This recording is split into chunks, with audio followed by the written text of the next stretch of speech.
어제 서해로 북상한 태풍 가운데 세력이 가장 강할 것으로 예보됐습니다. 오늘 밤 제주도를 시작으로 모레까지 전국이 태풍의 영향권에 들면서 강풍에 대한 대비가 필요합니다. 모레 아침 수도권에 강풍이 불 것으로 예상되면서 출근길 혼란이 예상됩니다. 지난해 태풍 링링으로 방파제 일부가 무너졌던 가거도와 올해 장마로 제방이 붕괴됐던 섬진강 주변도 긴장감이 높아지고 있습니다. 코로나19 재확산에 따라 교육당국이 다음 달 11일까지 수도권 모든 학교에서 원격 수업을 진행하기로 했습니다. 수능을 100일 앞둔 고3은 제외됐지만 입시 현장에서는 혼란이 계속되고 있습니다. 코로나19 신규 확진자가 이틀 연속 200명대에 머물렀지만 전국에서 확진자가 나오고 집단 감염 사례도 늘고 있습니다. 방역당국은 이번 주가 3단계 격상 여부를 가늠할 중대고비라고 강조했습니다. 코로나19에 감염된 전광훈 목사가 역학조사 과정에서 지자체에 동선을 제대로 알려주지 않은 것으로 KBS 취재 결과 확인됐습니다. 정세균 총리는 이례적으로 광화문 집회를 허가한 재판부를 강하게 비판했습니다.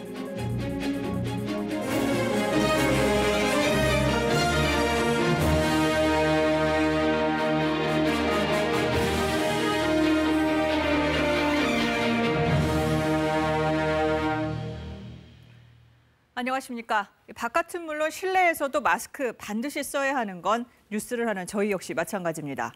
KBS는 서울시의 문의에 앵커와 출연자 등은 명확한 발음과 원활한 방송을 위해 불가피하게 마스크를 벗어도 된다는 유권 해석을 받았습니다.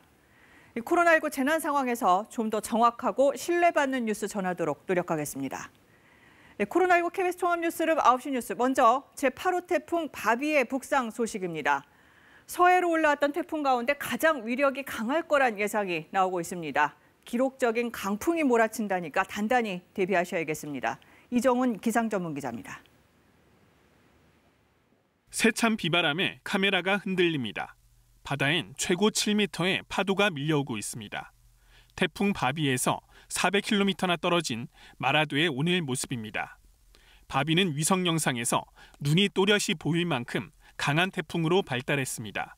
수온이 30도가 넘는 동중국 해상을 지나며 세력을 키운 겁니다. 태풍은 앞으로 곧장 북쪽으로 올라와 내일 오후 제주 서쪽 해상을 지나겠습니다. 이후론 서해를 가로질러 목요일인 모레 새벽 6시쯤 황해도에 상륙하겠다고 기상청은 내다봤습니다. 태풍은 수온이 낮은 서해로 진입한 뒤엔 북상 속도가 빨라져 세력을 크게 잃지 않은 채 올라올 것으로 보입니다. 이 때문에 바비가 서해로 올라오는 태풍 가운데 역대 가장 강력한 태풍이 될 거라는 게 기상청의 전망입니다. 이번 태풍은 비보다는 바람이 센 태풍이 될 것으로 보입니다. 태풍 우측에 위치하고 이동 경로와 가까운 제주도와 서쪽 지역, 남해안을 중심으로 매우 강한 바람이 불며 강풍 피해가 우려됩니다. 제주도와 서해안은 최대 순간 초속 40에서 60m의 바람이 불고 수도권 등 서쪽 지방과 남해안에도 초속 35m, 시속으로 126km가 넘는 기록적인 강풍이 예상됩니다. 제주도는 당장 오늘 밤, 호남은 내일 새벽, 충청은 내일 낮, 수도권은 내일 저녁부터 거센 바람이 몰아치겠습니다. 특히 목요일인 모레 출근길에는 바람이 서풍으로 바뀌면서 거센 바닷바람이 곧장 수도권으로 밀려들 것으로 보입니다. 지난해 태풍 링링 때 교회 첨탑과 건물 외벽 구조물이 바람에 날아가고 비닐하우스와 건설 현장 등에서도 피해가 속출한 만큼 시설물을 단단히 묶는 등 강풍에 미리 대비해야 합니다. KBS 뉴스 이정훈입니다. 지난해 태풍 링링을 비롯해서 과거 사례를 짚어보면 유독 서해를 따라서, 그러니까 태풍이 한반도 왼편에 있을 때 특히 강풍 피해가 심각했습니다. 김용준 기자가 KBS 재난방송센터에서 당시 피해 영상 보면서 설명드리겠습니다. 대형 나무가 뿌리째 뽑혔습니다. 지난해 9월 한반도를 강타한 태풍 링링의 흔적입니다. 서해로 링링이 지나갈 당시 충남 홍성엔 초속 30m 이상의 바람이 불었고 최대 순간 풍속은 초속 39.3m, 자동차가 시속 약 140km 달리는 속도였습니다. 비슷한 시간 경기도 평택, 검은 구름과 시뻘건 불길이 건물들을 뒤덮습니다. 강풍에 전신주가 쓰러지며 불꽃이 튄 건데 당시 평택에 분 바람의 최대 순간 풍속은 초속 31.3m. 이 강한 바람 때문에 작은 불씨는 순식간에 화마로 바뀌었고 노부부의 삶의 터전을 집어삼켰습니다. 처음에는 살짝 붙은 줄 알고서는 그렇게 크게 생각 안 했는데 이제 태풍이 어마어마하게 심하게 불었잖아요. 그것 때문에 순식간에 정말. 링링의 바람이 좀 더 셌던 인천 지역의 당시 모습입니다. 평균 초속 40m. 이 정도 바람이면 이렇게 멀쩡한 아파트 지붕이 뜯겨 온 사방으로 날리게 되고 인명피해도 발생할 수 있습니다. 또 주차된 트럭도 이리저리 밀어버릴 정도의 바람이 초속 40m의 위력입니다. 당시 최대 순간 풍속이 초속 50m 이상, 시속으로 따지면 180km에 달했던 가거도는 방파제를 지으려고 놓아둔 거대한 돌들마저 여기저기 옮기고 유실시켰습니다. 네, 이렇게 비보다 바람의 영향이 강했던 지난해 태풍 링링으로 당시 4명이 사망하고 3,600곳이 넘는 시설물이 부서지는 등 피해를 입었는데요. 태풍 바비는 내일 새벽 3시쯤에 최대 풍속이 초속 47m로 예상이 됩니다.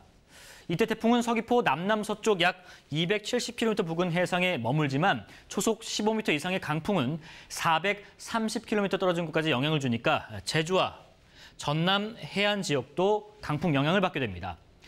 내일 오후 3시쯤엔 서귀포 서쪽 약 120km 지점에서 강풍 위력이 떨어지지 않은 상태로 충북과 충남 지역에도 강풍 영향이 미치겠고요. 모레 가보겠습니다. 모레는 이렇게 새벽 3시에 백령도 남동쪽 약 130km 부근, 그러니까 충북과 수도권에서 얼마 떨어지지 않은 곳에서 최대 풍속 초속 43m의 강풍 영향을 받겠습니다. 이번 태풍 바비와 지난해 태풍 링링의 경로를 함께 보시겠습니다. 자, 보시면 지금 보이시는 이 빨간 줄이 지난해 태풍 링링이고요. 파란 줄이 이번 태풍 바비입니다. 형제 태풍인 것처럼 닮은 꼴로 북상한다는 것을 볼 수가 있습니다. 이 태풍이 발달하는 원리상 태풍의 오른쪽은 태풍이 가진 힘을 그대로 받고 북상하기 때문에 우리가 보통 위험 반원이라고 하는데요. 비보다 강풍이 우려되는 이번 태풍 대비 그래서 철저히 하셔야겠습니다. 지금까지 재난방송센터에서 KBS 뉴스 김용준입니다. 네, 이번 태풍이 수도권을 지날 때는 도심에 초속 35m 이상의 강풍이 불 걸로 기상청은 예상하고 있습니다. 이 태풍이 지나는 시간이 하필 목요일 아침이어서 출근 시간을 조정하는 등 이 선제적인 조치가 필요하다는 지적도 나옵니다. 보도에 정재우 기자입니다. 사람 날라갔어. 공사장 작업자가 넘어져 차도를 뒹굴었습니다. 태풍 링링이 수도권을 지나며 만들어낸 강풍 때문입니다. 서울에선 15m 높이 교외 첨탑이 무너져 주차돼 있던 차량을 덮쳤습니다. 당시 링링이 기록한 서울의 순간 최대 풍속은 초속 28.4m.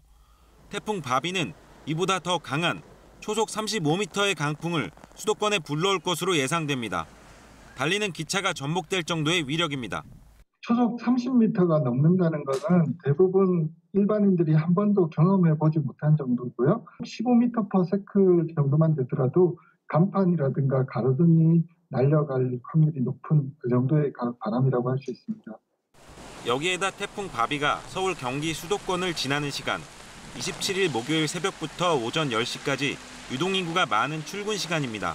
사람이 많을 때 강풍에 가로수가 뽑혀 쓰러지거나 간판 등 구조물이 떨어지면 대형 인명사고로 이어질 수 있습니다. 서울 여의도와 강남, 인천 송도 등 고층 빌딩이 밀집돼 있는 지역은 빌딩풍으로 바람이 강해질 수 있어 더 위험합니다.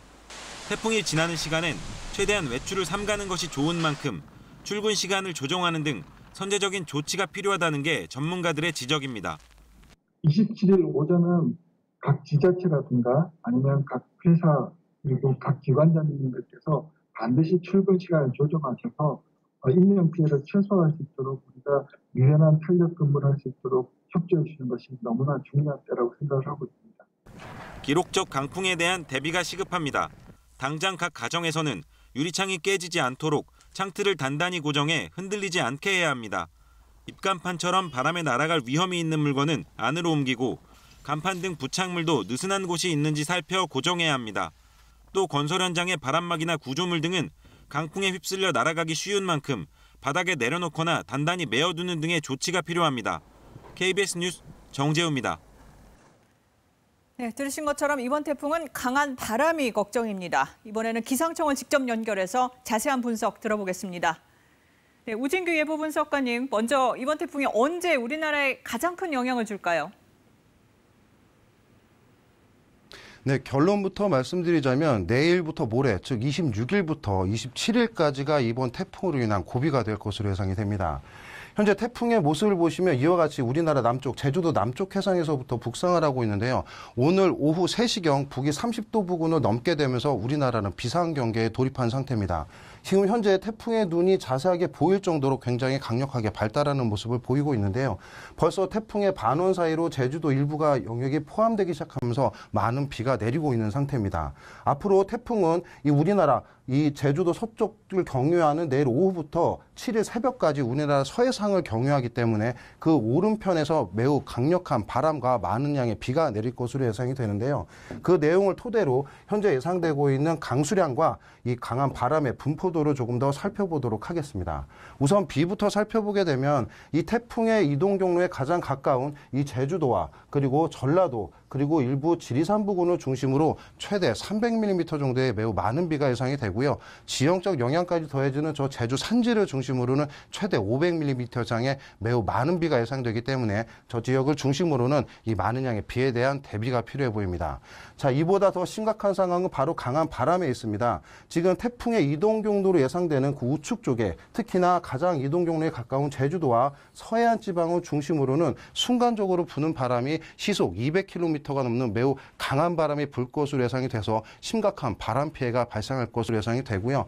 그 외에 두 번째로 가까운 서쪽 지방과 이 경상남도 지방을 중심으로도 시속 100km가 넘는 매우 강한 바람이 예상되기 때문에 이번 태풍의 영향을 받는 기간 동안 강한 바람에 대한 대비가 각별히 필요해 보입니다.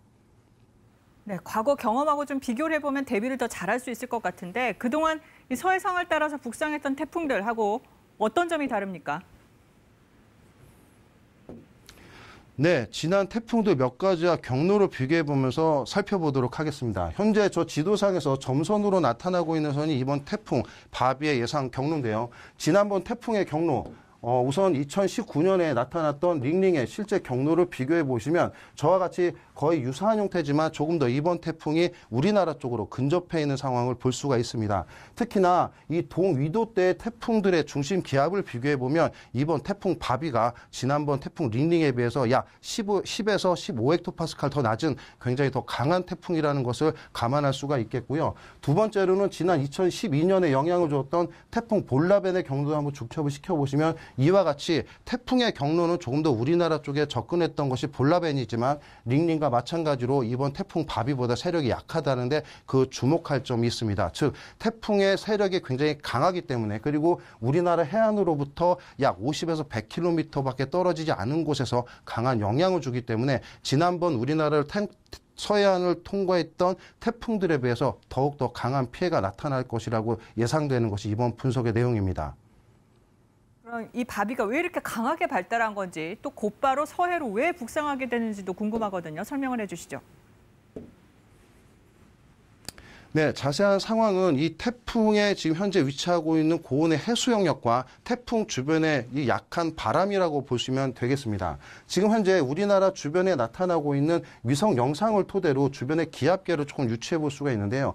현재 우리나라 남쪽에 위치한 태풍을 중심으로 그 서쪽에 위치하고 있는 건조 공기의 영역 그리고 우리나라 동쪽에 위치를 하고 있는 고기압의 영역이 실제로 발달하고 있는 태풍 주변으로 굉장히 거리가 멀리 떨어져 있는 상태입니다. 즉 태풍에게 이 주변의 바람 영향을 줄 수 있는 상황이 아니기 때문에 태풍은 혼자 그 자리에서 제자리에서 맴돌면서 계속해서 발달할 수 있는 그런 경향을 띠고 있다라고 볼 수가 있겠고요. 특히나 이 지역에 머물고 있는 해수면의 상태를 살펴보게 되면 이와 같이 앞으로 예상이 되는 경로 축에 이르는 모든 해수 온도가 영상 30도를 웃도는 매우 뜨거운 영역으로 분포되고 있습니다. 즉 태풍이 제자리에서 느리게 북상을 하게 되면서 이 굉장히 고수온 해역에서 이 상대적인 수증기의 영향을 더욱 지원을 받기 때문에 더욱 강력한 태풍으로 발달할 수가 있겠고요. 태풍이 우리나라로 이후 서쪽으로 진행하는 이 영역이 굉장히 가까운 거리이기 때문에 태풍이 미처 약화되기 전에 우리나라는 강한 태풍의 영향을 받을 수밖에 없는 상황입니다.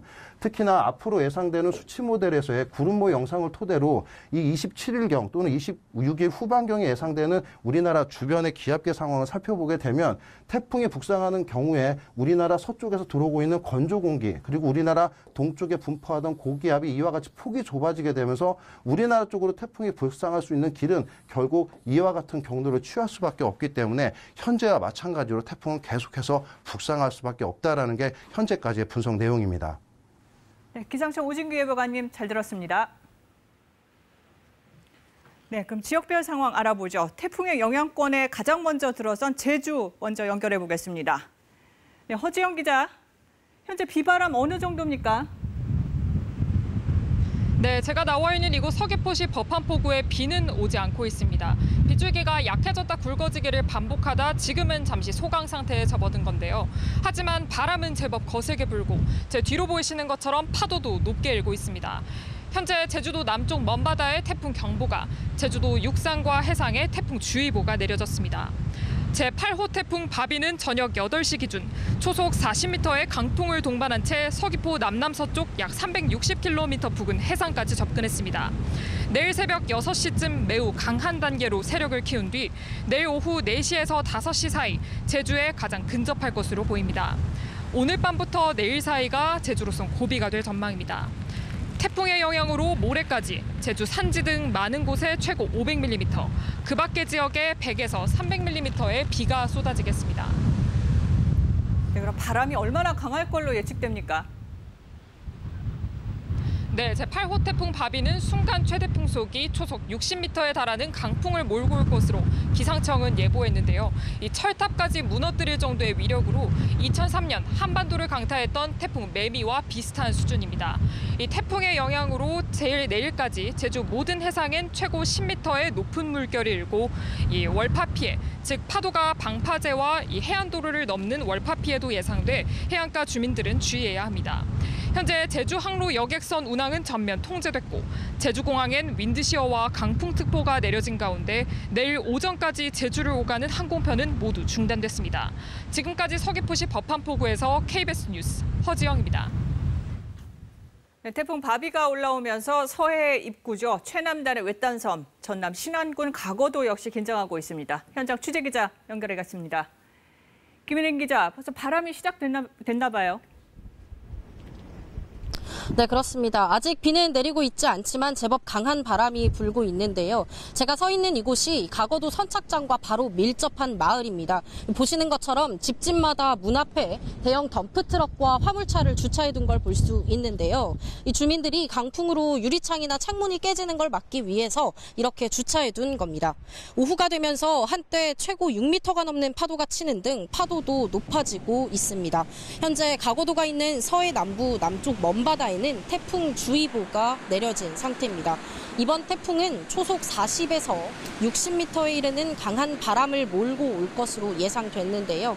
이 때문에 가거도에 있는 어선 37척이 육지로 옮겨지거나 목포항 등 안전지대로 피항했고 주민들도 지붕 등을 결박하는 작업을 진행했습니다. 네, 지난해 태풍 때문에 건설 중이던 방파제가 일부 무너졌다던데 다 고쳐진 겁니까? 네, 아직 다 복구하지 못했습니다. 건설 중인 가거도 방파제는 앞서 지난 2010년부터 3번의 태풍으로 인해서 잇따라 파괴됐는데요. 특히 지난해엔 태풍 링링으로 이 방파제 축대벽 50m 정도가 유실되기도 했습니다. 지난해 무너진 옹벽도 응급조치만 해뒀지 복구를 시작조차 못한 상황입니다. 주민들은 또 같은 피해를 입어 잔해가 선착장을 덮칠까 노심초사하고 있는데요. 태풍이 북상하는 내일 새벽부터 강한 바람과 함께 파도도 최고 10m로 높게 일겠고 모레까지 광주와 전남에 최고 300mm가 넘는 비도 예보됐습니다. 이곳 주민들은 태풍은 물론 폭우 피해도 없도록 기상정보를 귀 기울이며 대비에 만전을 기하고 있습니다. 지금까지 전남 신안군 가거도에서 KBS 뉴스 김혜린입니다. 네, 태풍 소식에 지난 집중호우로 삼터를 잃은 섬진강 하류 주민들은 시름이 더 깊을 수밖에 없습니다. 현장 취재기자 연결해 보겠습니다. 오정윤 기자, 주민들 만나봤죠? 지금 나가 있는 곳이 어디입니까? 네, 지난 집중호우 때 섬진강 제방이 무너지면서 물에 잠겼던 전북 남원시 금지면에 나와 있습니다. 제 뒤쪽으로 지붕이 무너진 채 흙물술에 방치된 모습을 볼 수가 있고 또 그 옆집은 마당에 저렇게 텐트를 쳐놨습니다. 또 이쪽을 와서 보면 제가 있는 곳이 집 옥상인데 이렇게 모기장을 치고 이불을 넣어놨습니다. 일부 주민들이 임시 대피소에서 돌아온 건데 집 복구가 덜 끝나다 보니까 이렇게 옥상에서 또 앞서 보셨던 것처럼 텐트에서 생활을 하고 있는 겁니다. 이런 상황에서 태풍까지 온다고 하니까 주민들 속은 타들어갑니다. 주민 심정 직접 들어보시죠. 아직 벽지도 안 말랐지. 바닥도 안 말랐지.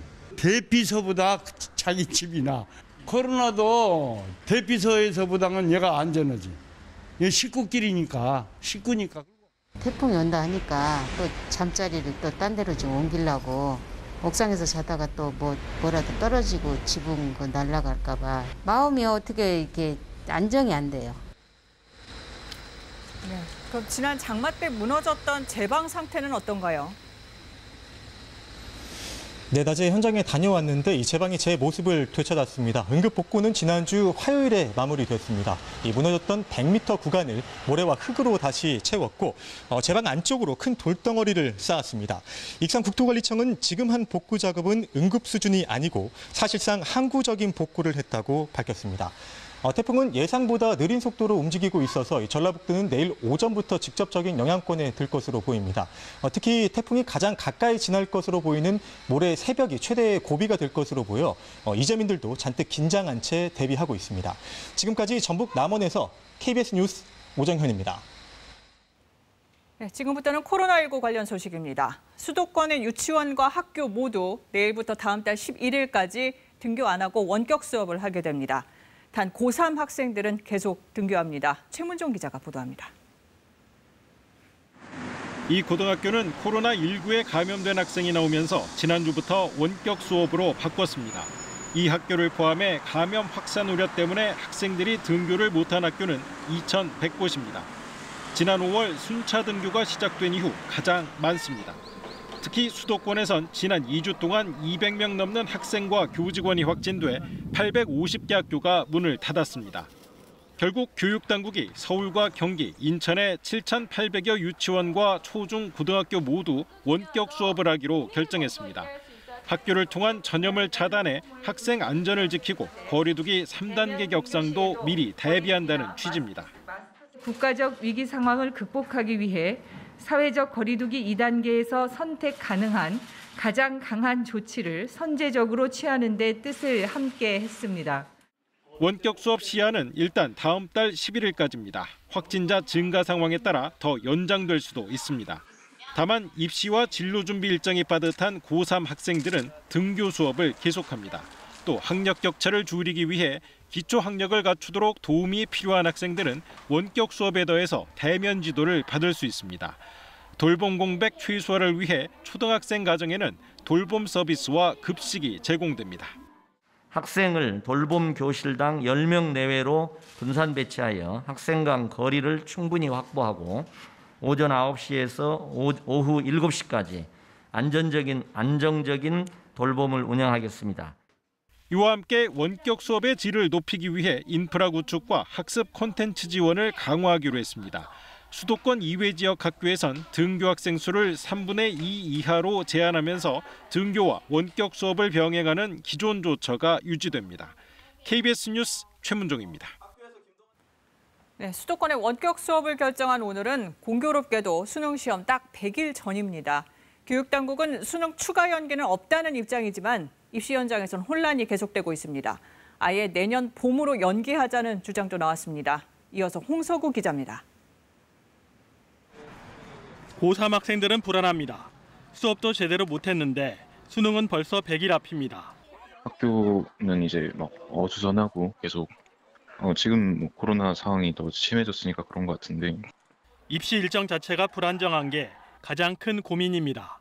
일정이 확실하지 않으면 학생들이 그 일정에 맞춰서 공부를 할 수 없는 거잖아요. 그래서 이제 자기들의 패턴이 깨진다던가.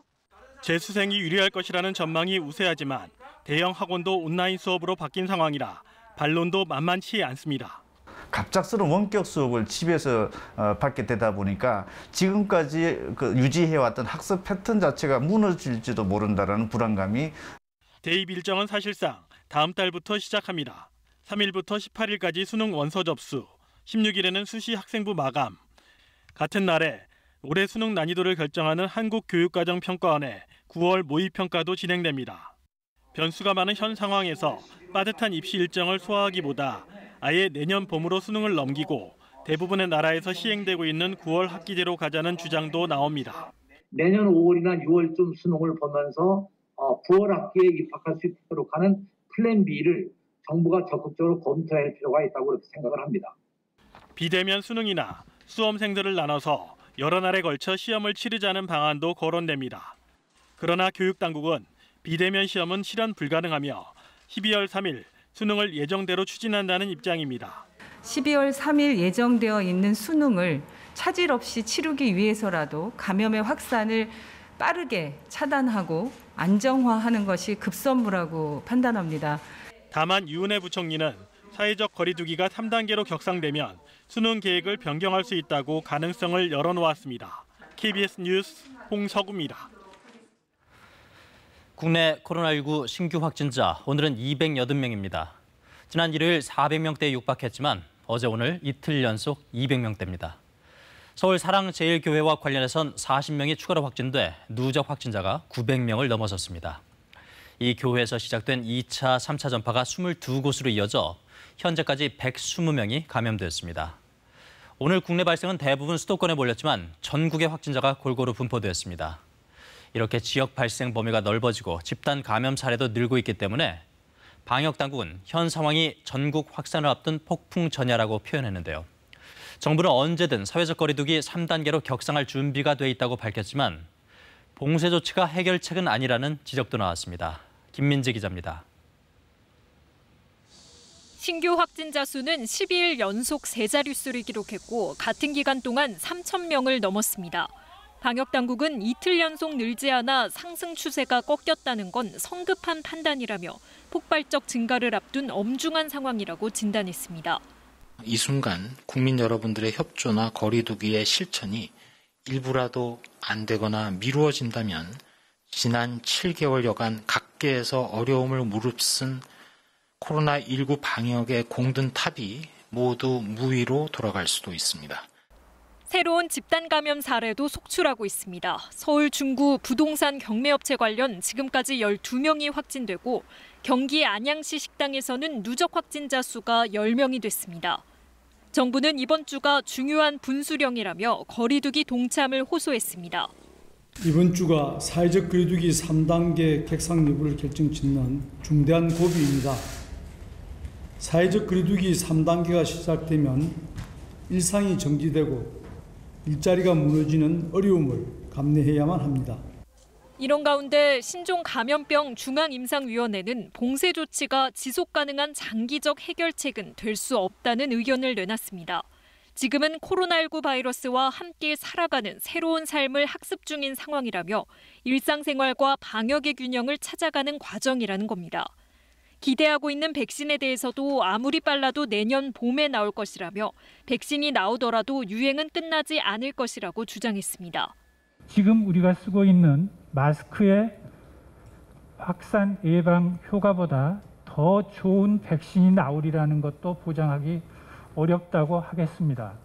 임상위는 그러면서 대화와 노래, 심한 운동을 할 때는 코보다 입으로 숨을 쉬게 돼 감염에 취약할 수밖에 없다며 주의를 요청했습니다. KBS 뉴스 김민지입니다. 확진자 증가세가 계속되면서 중환자를 치료할 수 있는 병상 수가 점차 줄고 있습니다. 현재 병상이 어느 정도 여유가 있는지, 추가 확보를 위해서 해야 할 일은 무엇인지 양예빈 기자가 짚어봤습니다.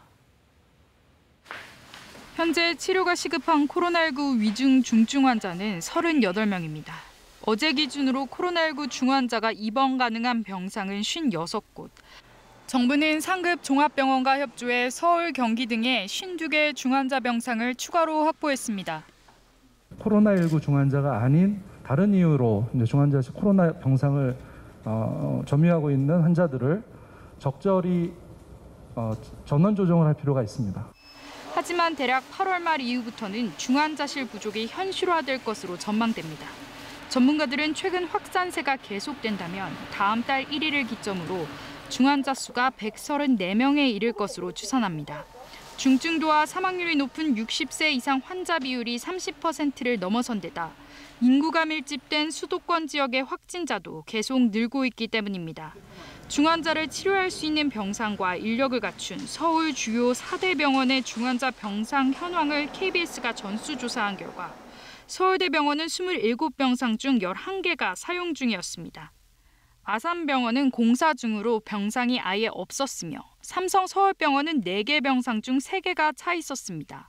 신촌 세브란스는 병상 수를 공개하지 않았습니다. 코로나19 중환자를 위해 일반 병실을 임시 음압병실로 전환한다고 해도 매우 부족한 게 현실입니다. 이에 대한중환자의학회는 상급 종합병원에만 의존해 중환자 병상을 늘리려는 방침에서 벗어나야 한다고 주장합니다. 거점 전담병원 내에서 중환자실로 전환이 가능한 병상에 시설과 장비를 설치하고 전문가들은 또 경증 환자를 위한 생활치료센터에 병상이 없으면 가정에서 대기하고 증상이 호전되면 빨리 퇴원시켜 중환자 병상을 충분히 확보해야 사망률을 낮출 수 있다고 지적합니다. KBS 뉴스 양혜빈입니다. 네, 사랑제일교회 관련 확진자 1,000명에 육박하고 있습니다. 그런데 역시 확진 판정을 받은 정광훈 목사가 진단검사 때 문진표에 가짜 전화번호를 적는가 하면 자신의 동선도 허위로 진술했던 걸로 KBS 취재 결과 확인됐습니다. 이수민 기자의 단독 보도입니다. 사랑제일교회 전광훈 목사는 지난 17일 관악구 양지병원에서 확진 판정을 받았습니다. 진단검사를 받을 때 작성해야 할 문진표에는 연락처를 쓰게 돼 있습니다.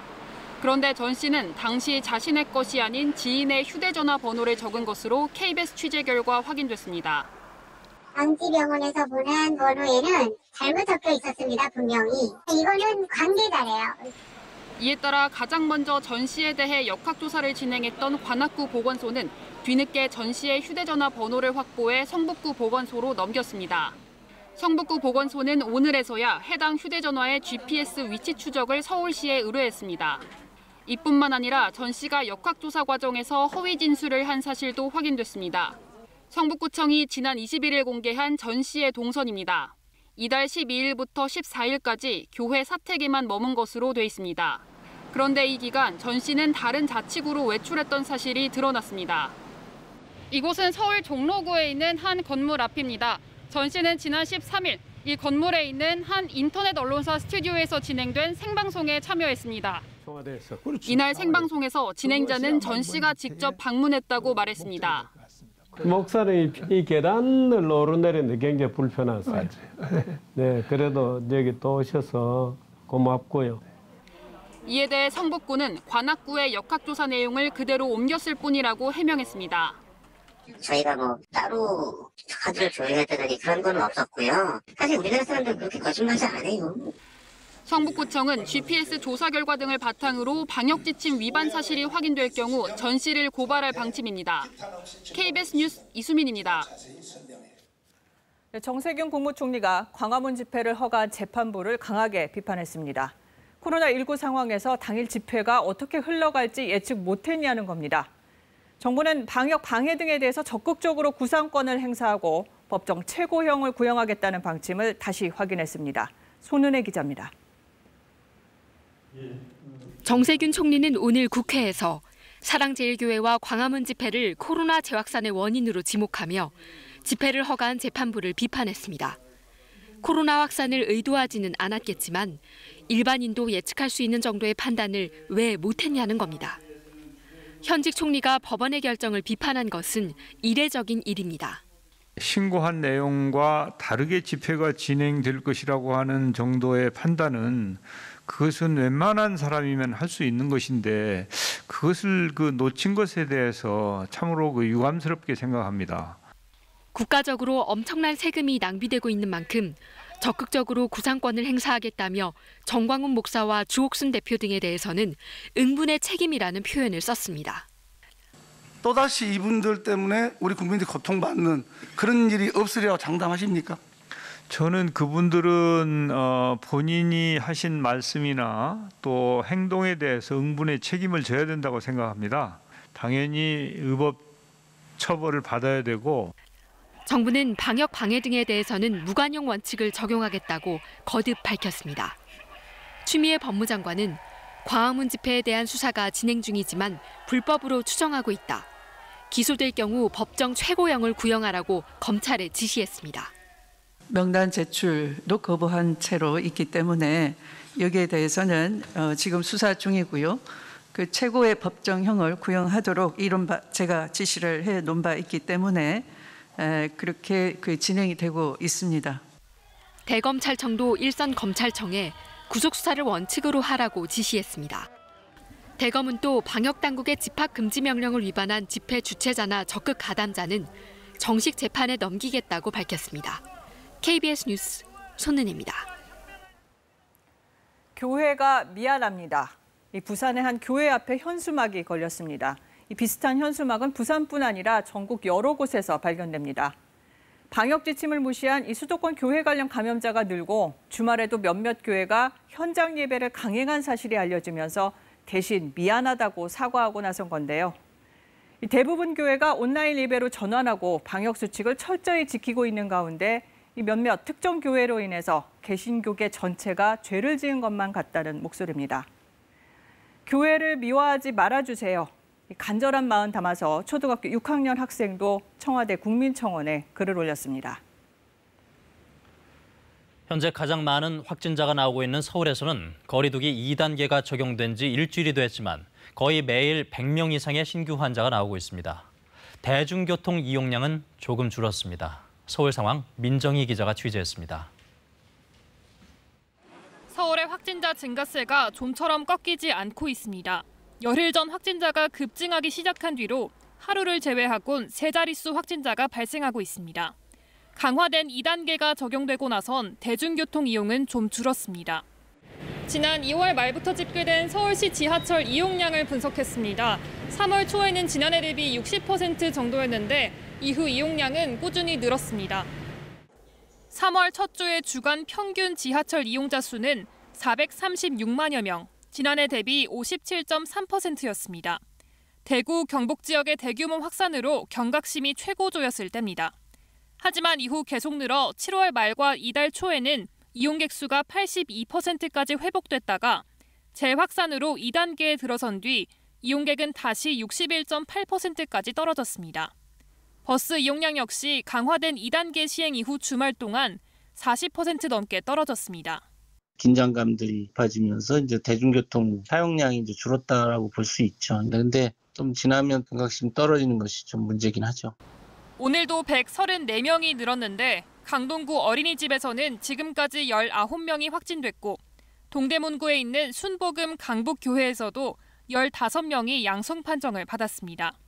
양천구 SBS 본사에서도 확진자 1명이 나와 건물 출입이 한때 통제됐고 방역 작업이 진행됐습니다.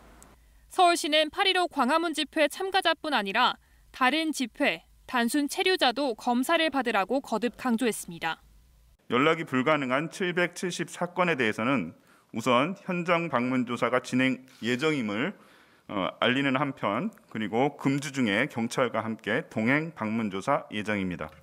은평 소방학교에 170여 개 병상의 생활치료센터가 추가돼 수도권의 병상 가동률은 66%입니다.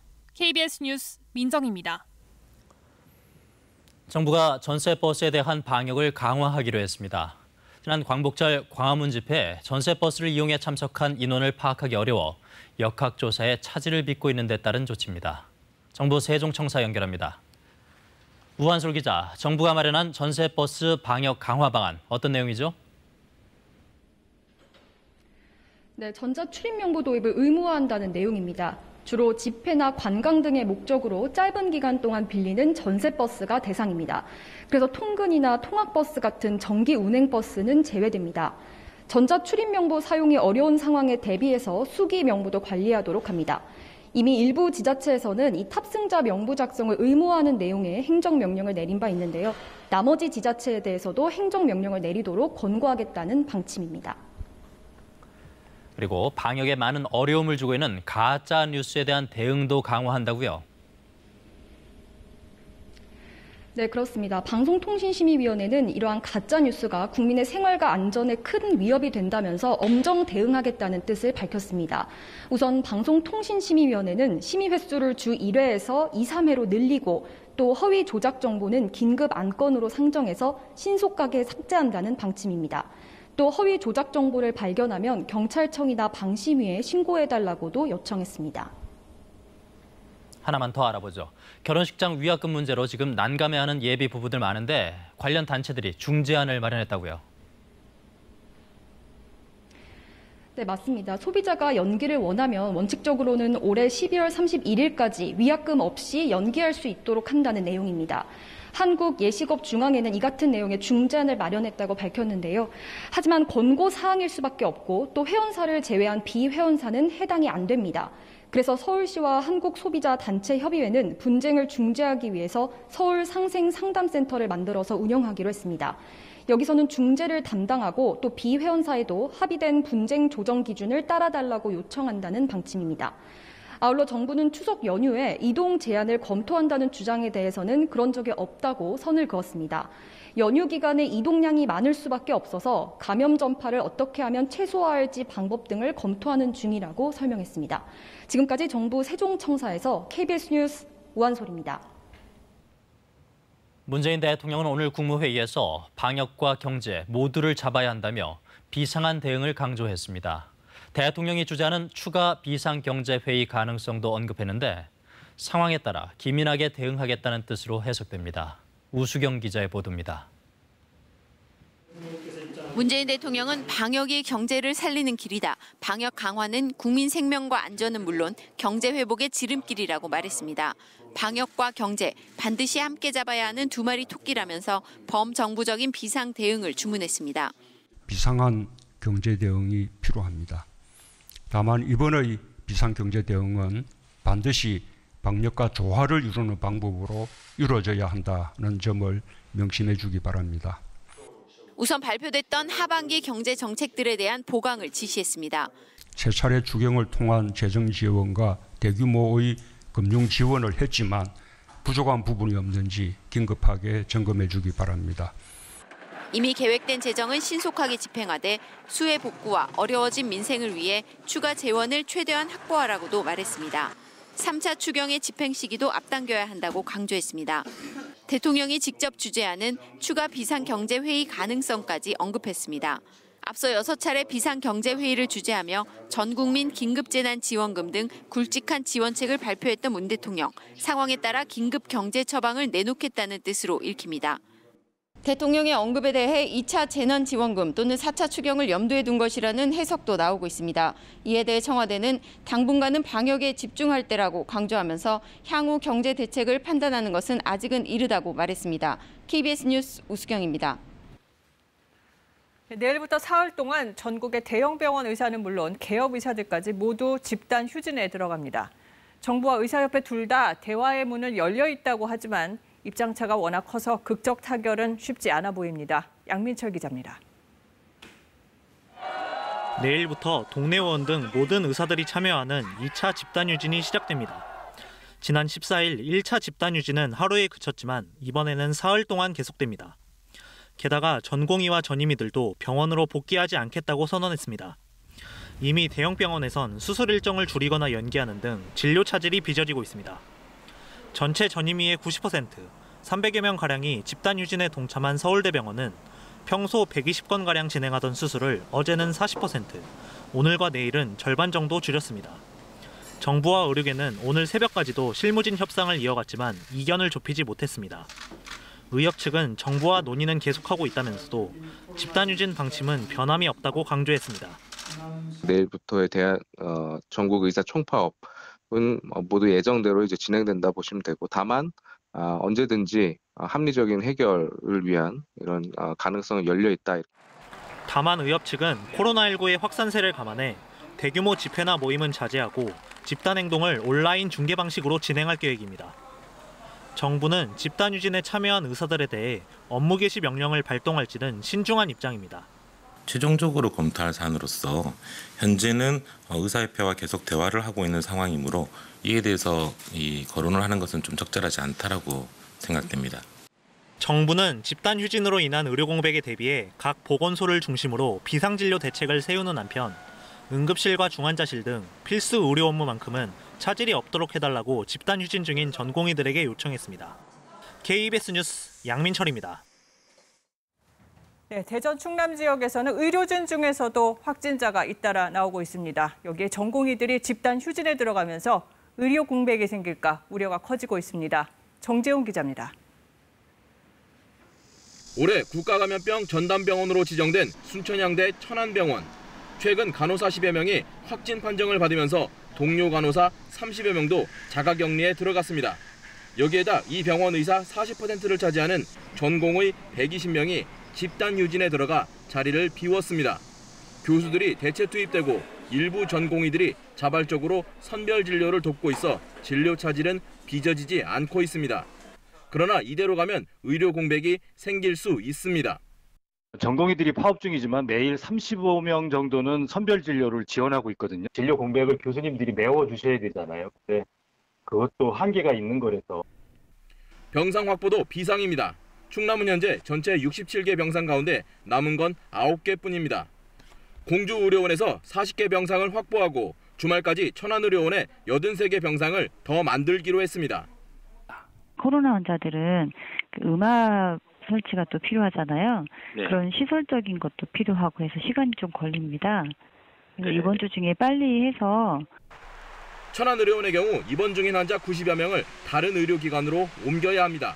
대부분 수술을 앞둔 중증 환자여서 대체 병상을 확보하기가 쉽지 않습니다. 이분들을 적절하게 수용할 수 있는 인근 의료기관이 뚝딱 세워지는 게 아니기 때문에 또 그거를 또 확인하는 데도 상당한 시간과 절차가 필요합니다. 전공의에 이어 전임의들도 집단 휴진에 참여할 예정이어서 지역의 코로나 대응 의료 체계가 흔들릴까 우려됩니다. KBS 뉴스 정재훈입니다.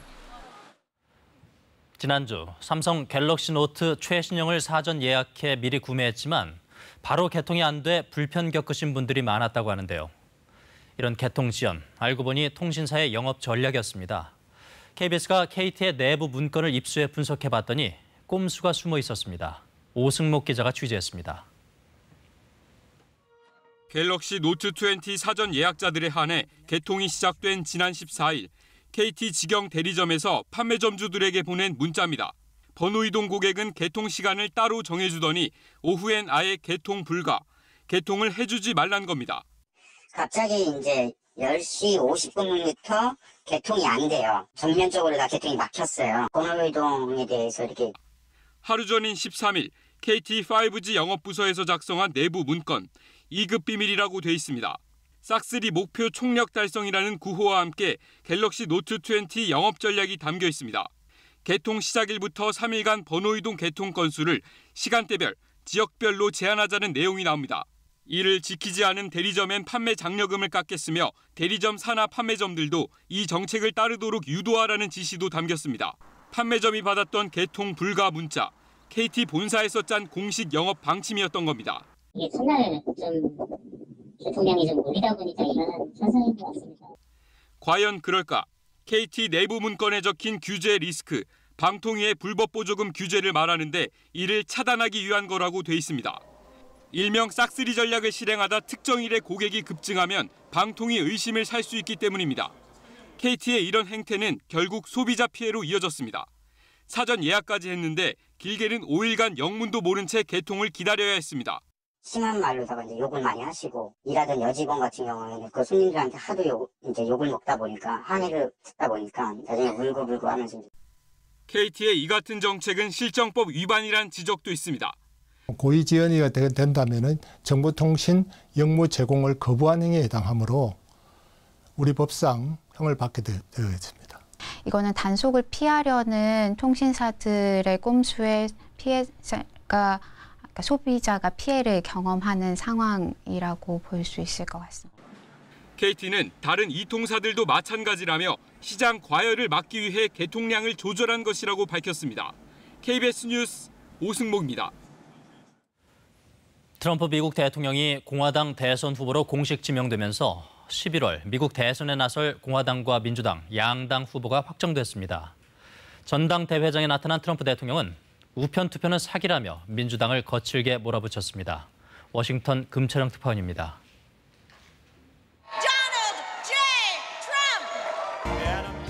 두 명의 다른 후보가 있었지만 한 표의 예외 없는 만장일치 지명이었습니다.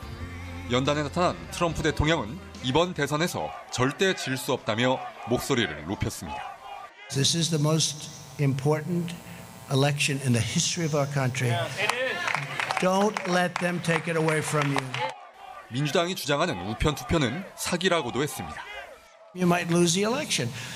This is the greatest scam in the history of politics, I think. 전당대회 첫날 지지 연설자로 나선 장남 도널드 트럼프 주니어는 민주당 바이든 후보를 급진 좌파로 몰아붙였습니다. 바이든이 집권하면 경제가 붕괴할 것이라고도 했습니다. Joe Biden's entire economic platform seems designed to crush the working man and woman. 니키 헤일리 전 유엔 대사는 오바마와 바이든이 북한의 위협을 방치했다고 비난하면서 트럼프는 잘 대처했다고도 했습니다. Obama and Biden let North Korea threaten America. President Trump rejected that weakness, and we passed the toughest sanctions on North Korea in history. 미 공화당과 트럼프 선거 캠프는 민주당과 바이든 캠프를 좌파로 규정한 상태입니다. 중국에 대해서도 무기력할 것이라고 했는데 민주당이 어떤 반응을 내놓을지 주목됩니다. 워싱턴에서 KBS 뉴스 금철영입니다.